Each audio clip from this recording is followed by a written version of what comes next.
Audio on demand from Vision Christian Media. Coming up today on The Story. I mean, first of all, I sat there and I was watching it because social media is so prominent now. And I'm watching it just go from Germany, Japan, the US. You know, I had friends in the US saying, you're in the New York Times. You're on shows over here. And I just sat back and thought, this is incredible. This one little video that I never thought would go anywhere. The Story. G'day, I'm Jimmy Colefax. Welcome to The Story.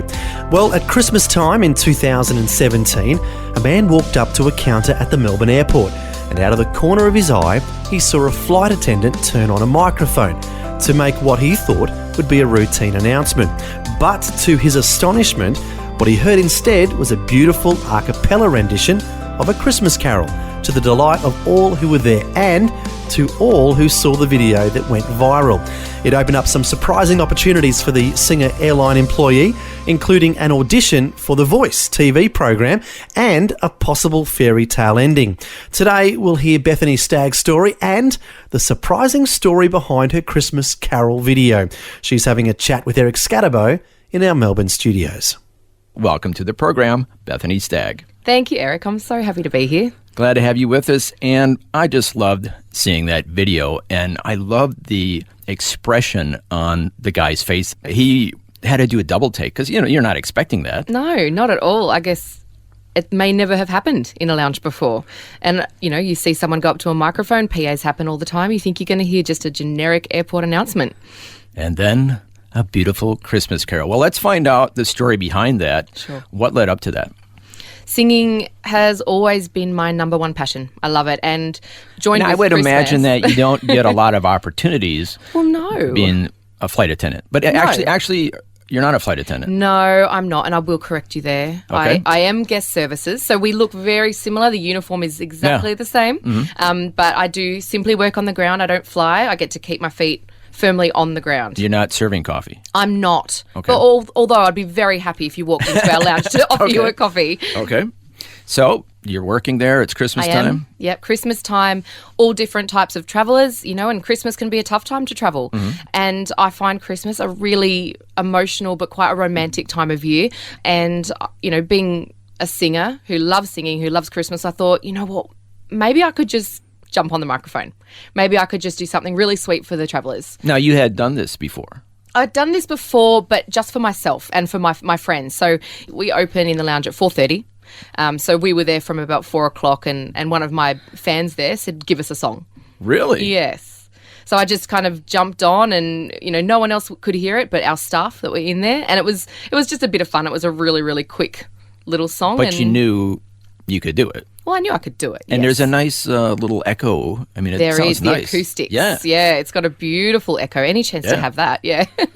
So you knew it would sound good. I knew it would sound okay. I did. So I kind of just thought, well, maybe I could do it. And I thought about it pretty quickly. Spoke to a friend and she goes, well, yeah, give me a camera. I'll record it.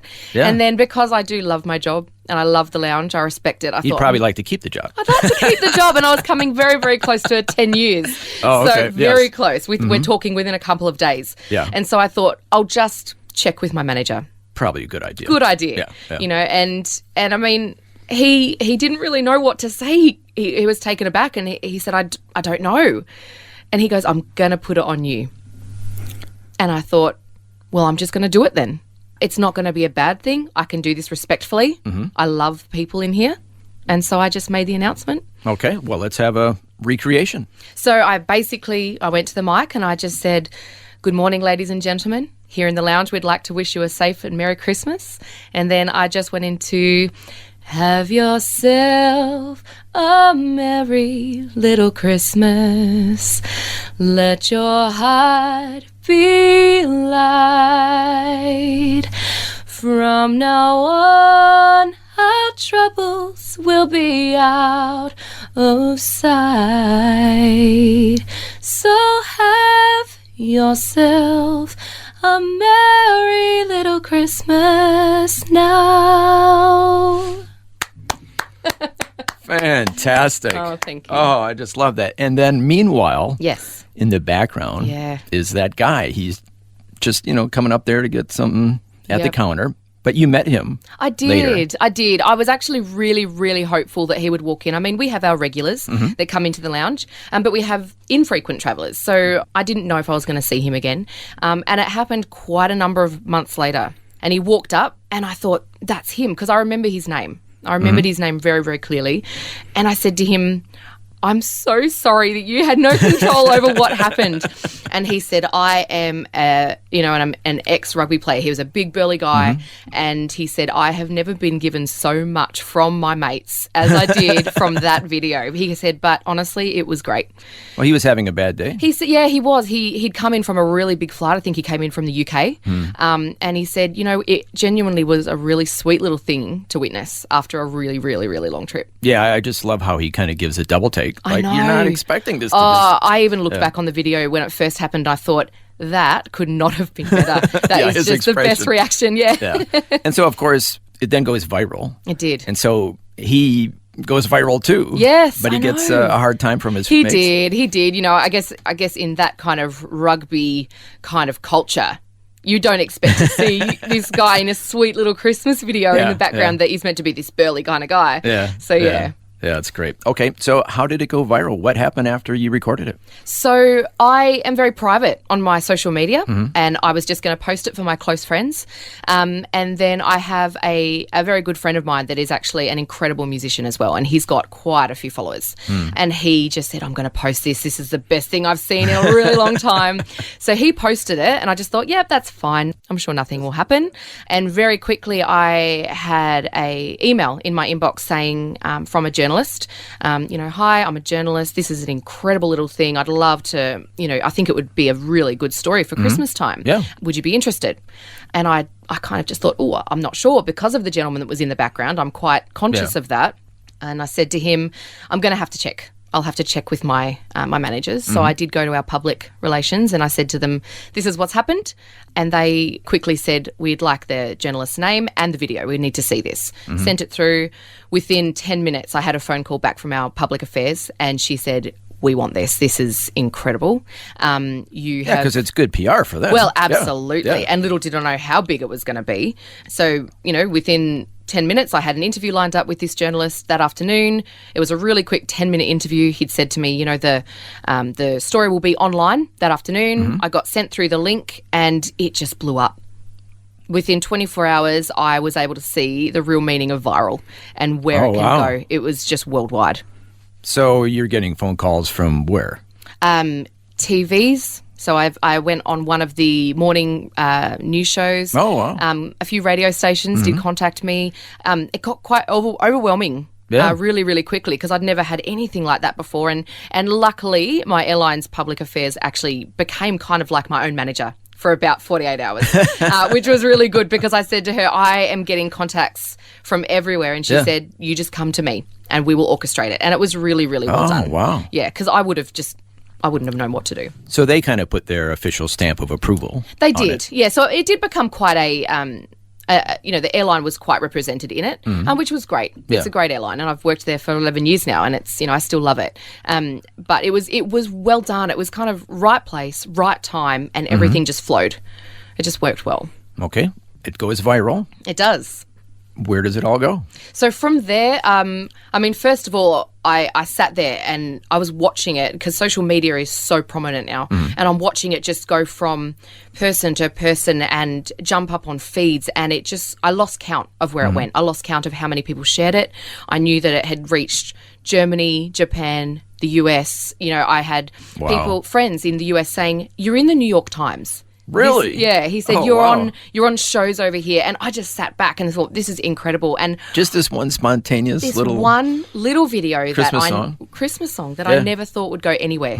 And I sat there and I thought, okay, there's one thing I want from this. I want to see Richard Branson share this video because he's the guy that started so much of the airlines. Wow. He's so, yeah, of course. He's so incredibly well known and he's a generous man. Yeah. And I was sitting on the couch at home and all of a sudden, there it comes. this person with millions of followers that I admire so much, and he shared the video. Oh, wow. And I screamed. And my poor little girl sitting next to me just looked at me like, did you really have to do that? But I was so excited. I was so excited. But that wasn't the best thing. That wasn't the best thing. I mean, It's hard to believe, but that wasn't the best thing. It wasn't. And I'm going to leave that best thing for the last because with Sir Richard Branson, I actually ended up getting an email at the end of the year. It was just after, it may have been New Year's or it may have been just after Christmas, but I got an email and I thought it was actually spam because I thought there is no way Richard Branson would be emailing me. And he said something like, Beth, this is the true meaning of our heart, as an airline and of Christmas. And he goes, it was magical. And he basically offered me a holiday to his island in Noosa. Oh, wow. So myself and my daughter and mum and dad, who have been there for me through so much, we all went and spent a couple of nights on this exclusive island. And he didn't tell me about this. I didn't think he would have. It's amazing. It's amazing. Now, I suppose for the interest of full disclosure, the only reason I even know this story is because Dale Stagg, the CEO for Reach Beyond, told me about this. Now, the studio that we're speaking in is located in the Reach Beyond building here on the east side of Melbourne, where Dale, your father, is the CEO. And he maybe kind of bragged about you in the lunchroom there, and I saw the video, and I thought, oh, that's kind of neat, but I didn't know where it was going, and that it just went viral and all this kind of stuff. Yes. Yeah, my dad, my biggest fan. Yep, he is, and that's how I know about this. So then what happened? So after this incredible trip where my daughter, I've had to remind her that mum's not rich and those holidays are not going to continue. That was a really special once off because it was just us on this incredibly beautiful island, and I will be forever grateful. You're listening to a special Christmas edition of The Story. Today, singer and airline employee Bethany Stagg is sharing about her Christmas carol video and how it went viral. This eventually led her to receive an all-expense-paid trip to Richard Branson's island in Noosa, Queensland. But that is not the best part of this whole story. Next, we'll find out about a possible fairy tale ending, that and more when we return.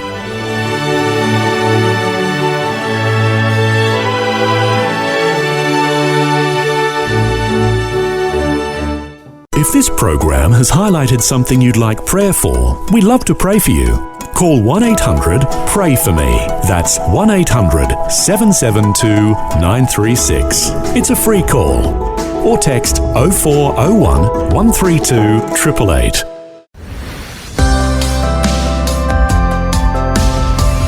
Hi, I'm Jimmy Colefax, and this is a special Christmas edition of The Story. Today, Eric Scatterbo is chatting with singer and airline employee Bethany Stagg. As we heard before the break, it all started when she came up with the idea of singing a Christmas carol over the loudspeaker for the people at the airport lounge where she works. This led to the video going viral, which led her to being invited to Richard Branson's island in Noosa, Queensland, where she enjoyed an all-expense-paid trip with her family. But now we're going to hear the best part of the whole story, a possible fairy tale ending. That wasn't the most incredible thing that ever came of it. The journalist that actually contacted me to write that incredible story that then sent that video viral is now, my boyfriend. Oh, wow. And I didn't know about this. You didn't know about this? I just knew about the video and then trying out for the voice, because that's what your dad told me about. Yeah. But now I'm hearing the rest of the story. How did that come about? Well, it's quite funny. I mean, when we did that very, very, very short 10-minute interview, he knew that I had sung in church. It was love at first note. At first note, exactly. He knew that I'd sung in church, and in that 10 minutes, he made sure that he put in there that he didn't go to the church of the person.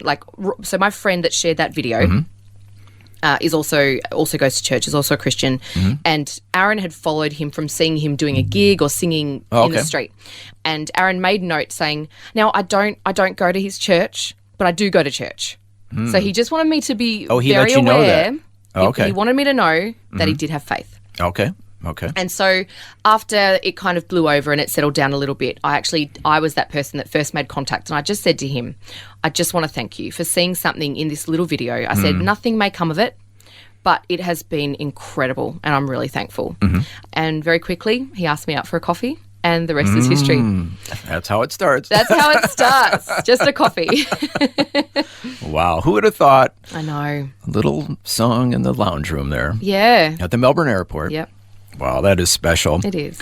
We're talking to Bethany Stagg, and she has quite a story, as we've been hearing. But now let's kind of go back and find out the rest of the story. Tell us about your background, being born and raised, and how you came to faith in the first place. Yeah, sure. I was born into a good family, and I guess a relatively you have to say that. Family. Dale's I do, listening yes. outside the door here. Yes, Dad is a very good dad. Smart move there. But it was a happy childhood. I mean, grew up riding up and down on a gravel driveway, not wearing helmets, riding the bikes. It was a really happy childhood. And growing up, we moved from Adelaide into Melbourne, and I had my high school years in Melbourne. And I guess along the way, as you get older, life gets a bit tougher. I did fall into a bit of an illness. I've struggled with a kidney disease. And I guess through that, I then ended up having a marriage breakdown and became a single mum very quickly. And my little girl was premature due to my kidney disease. And so she was born 2 months early. And I know that there's a lot of children that are born a lot earlier. But it was a really tough time, having a little girl in this, NICU unit, but at the same time having to make sure my health was going okay as well. And I think in that time, I'd been raised in a Christian family. I'd been raised to know God. And for me, it was just that he was always evident. But not until I went through that really, tough couple of years did I really know that I had to rely on him. And my faith actually grew quite strong around that time because, in previous years I just kind of sat back and I was fine to kind of just have this mediocre relationship with him. Kind of lukewarm? Very lukewarm. Yeah, very lukewarm. Would say, yes, I'm a Christian. I believe in God, but that was pretty much, he was always extremely important and I could never deny that he was real. But I think going through that time with Mia being so little and my health and having to find the courage to really be that single mum and be the best mum I could possibly be, I relied on him heavily and he really showed himself evidently to me, and there was no way that I could deny that he is real. Just even the peace of going through having this little girl that I didn't know if I was actually going to take her home from hospital. Wow. Even though, she was just little and had to grow, but you don't know when you're in this completely, I guess, quite an isolated environment of all these little sick babies. You just don't know what's going to happen. It's so, they're out of, their safe home early and they're trying to grow, but you just don't know. But he was so real to me and I've never felt so much peace. And how old is your daughter now? She's 8, going on 28. I should say that she is currently on the other side of this building. She is. Being babysat by your by doting father. Yes. Doing a very good job. That's right. So what else would you like to share with us today? I guess, in the period from then to here, for where we are right now, there was a period of me thinking, even though I was a hopeless romantic and Disney movies gave me a completely irrational view on how your fairy tale should end. Yes. I think I didn't really come to that point because I never wanted to get to the point of going, well, maybe it's just not in God's plan for me to meet someone. Maybe my role is to be the best mum I can possibly be, to be the advocate she needs, to be the strength she needs, and maybe that is my role. And so for 6 years, I really just thought, okay, well, maybe, but I didn't want to let go completely, and meeting Aaron, I honestly just did not expect that was going to happen. And that has, he's changed my life around as well in so many ways. I mean, he's really opened my eyes to a lot more about God than what I was possibly willing to question. So he's helped you grow in your faith as well. Yeah, just really being courageous to actually, I guess, ask the big questions. God's not too big to have questions asked. But I'm just thinking about the irony here. You just said you were raised on the Disney movies, the fairy tales, and that gave you an unrealistic view of the world. Yep. And now it looks like you're kind of living a fairy tale. It's quite incredible because Mum even said... After you've gotten over the fairy tales. Exactly. Well, exactly right. And Mum looked at me one day and she goes, I know you think it's weird and that, Disney's, it's very unrealistic. Yeah. She said, but God has actually given you your own fairy tale. Yeah. And he has. He really has. So what does Aaron have to say about all this? I think sometimes, we have this running joke where it's that I will say, well, if I had never sung that Christmas carol, we would never met. And he goes, yes, but if I hadn't have written the article, we would never met. So it's going to be forever, this who takes argument credit? of who takes credit for actually meeting. But we do have a lot of moments where we just kind of look at each other and you can't say any words. It's just this incredible, God orchestrated relationship. Okay, Aaron, if you're listening, not to put any pressure on you, but... Put the pressure on him. You have to complete this fairy tale ending. Absolutely. Well, I think it would be fitting to have another Christmas carol. Oh, I'd love to. Which one have you picked out for us? Oh, I love every Christmas carol, but I think one of my favourites is probably Oh Holy Night. Okay. Oh, holy night, the stars are brightly shining. It is the night of our dear Saviour's birth. Long lay the world in sin and error pining, till he appears and the soul felt its worth. A thrill of hope, the weary world rejoices, for yonder breaks a new and glorious morn. Fall on your knees. Oh, hear the angel voices. Oh, night divine, oh, night when Christ was born. Oh, night divine,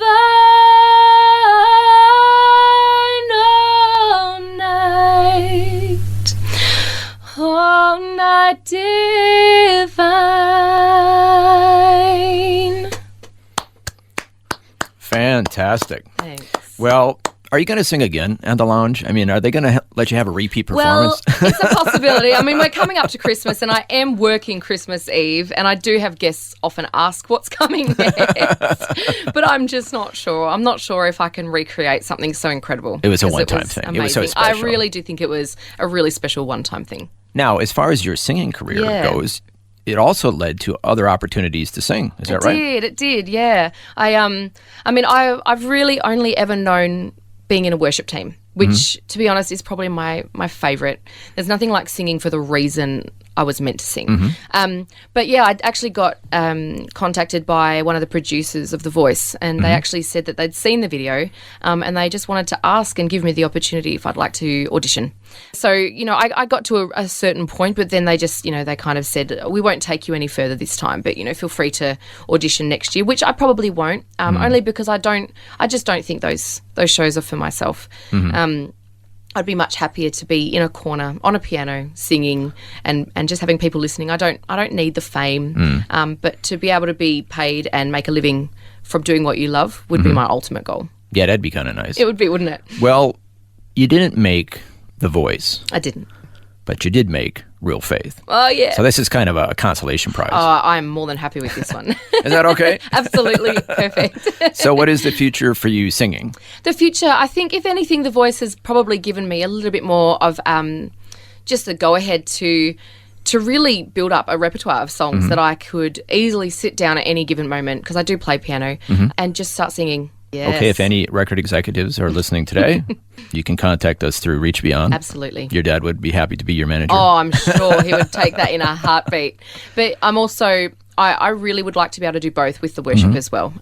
Still singing at church? No, in the moment, I'm actually trying to actually establish myself in a church again. Mm-hmm. So, I mean, it's only because meeting Aaron, we're from different sides of Victoria in a way. So I'll be doing a move next year once we're married, Aaron. Rings. And then we got to finish this fairy tale. We got to finish the fairy tale. So we'll probably, as a family, find a church that we can really cement ourselves in, and then I'll make my way onto the worship team. Fantastic. Bethany Stagg, thank you so much for sharing your story with us today. Eric, thank you so much. It's been a pleasure.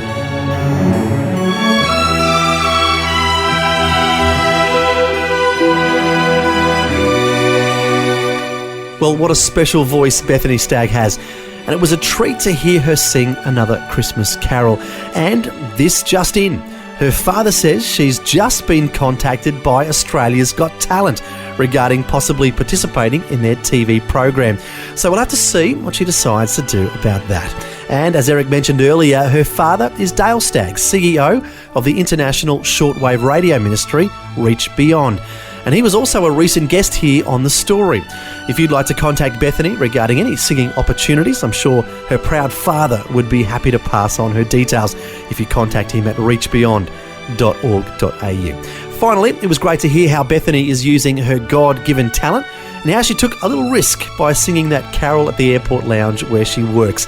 A beautiful example of how we can use our gifts to be a blessing to others this Christmas season and throughout the year. Well, thanks for joining us for this special Christmas edition of The Story. I'm Jimmy Colefax, encouraging you to share your story with someone today.